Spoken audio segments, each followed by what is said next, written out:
Suzanne. Thank you. Back to Iran, putting a human face on this. Over the weekend, we saw a shocking video of this woman, Neda, who had been shot in the chest and bled to death. Have you seen this video? What is your reaction? It's heartbreaking. It's heartbreaking.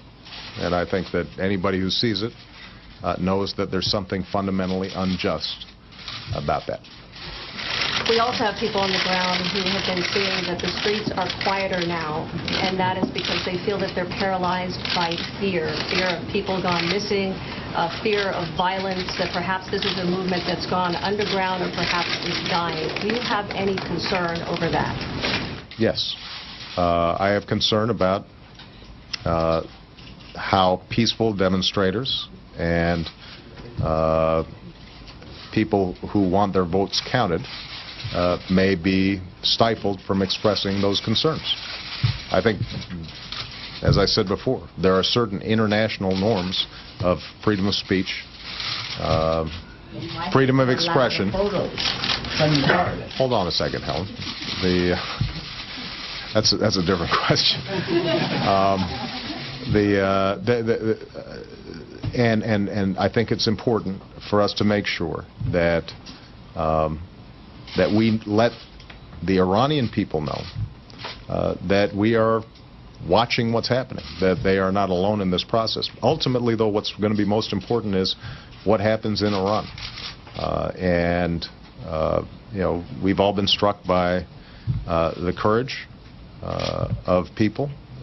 And I mentioned this, I think, in a statement that I made a couple of days ago.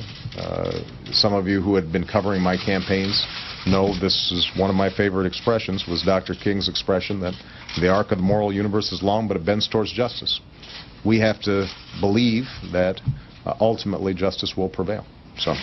The people who support him, which is the lower income in Iran, he comes from one of them. They see him as somebody who has their best interests at heart. And he's been, in all fairness, giving a lot of money to the lower income families.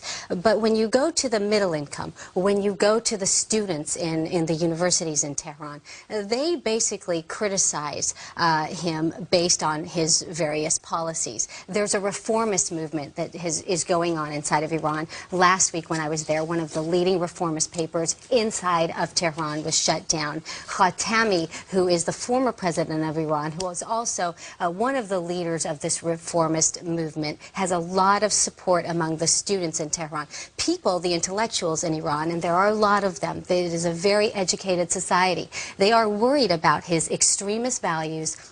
They're concerned about the issues that he has raised with Israel. Remember that before the Iranian Revolution, Iran had no problem with Israel and the creation of Israel. So the intellectuals are concerned about his basically hard stance against certain things. But in Iran, everyone is united behind him, whether they support him or not, on the issue of nuclear energy. And they believe... Energy. Energy. Not bombs. Yes. They energy. believe that he doesn't want to build bombs? No, people are, again, divided on that. The pious people, the people who go to the prayers on Friday, the very religious, say, listen, our supreme leader has issued a fatwa against this. That means that nobody, basically the fatwa said that Iran is not allowed to produce nuclear weapons or anything that would basically lead to a nuclear weapon. On the issue of nuclear energy, though, everybody stands behind him and says that we have a right, Iran has a right to own nuclear energy. But here's the point.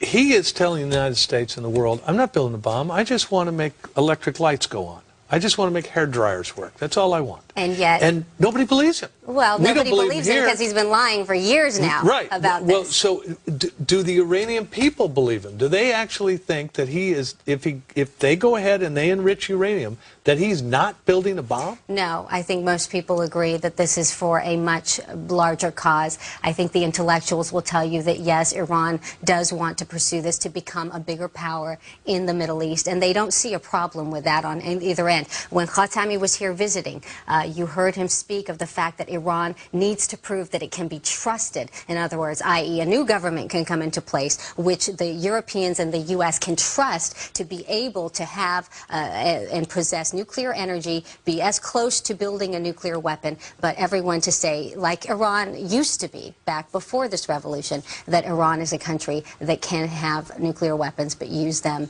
or not use them and be responsible about it. That's where you see the reformist movement in Iran moving towards. Big Stories. Rudy Bakhtiar has returned from Tehran. It's good to see you back, Rudy. In terms of Iran, the president says by September they abandon the program or get into negotiations or face consequences.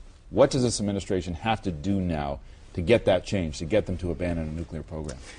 Look, this is one of the toughest challenges we face. Again, we all want to work with the president. Meaningful sanctions need to be imposed, but also we need to tell the people of Iran who are struggling for a free democracy and an open society and elections that are fair, that we're with them morally. I'm not talking about sending arms.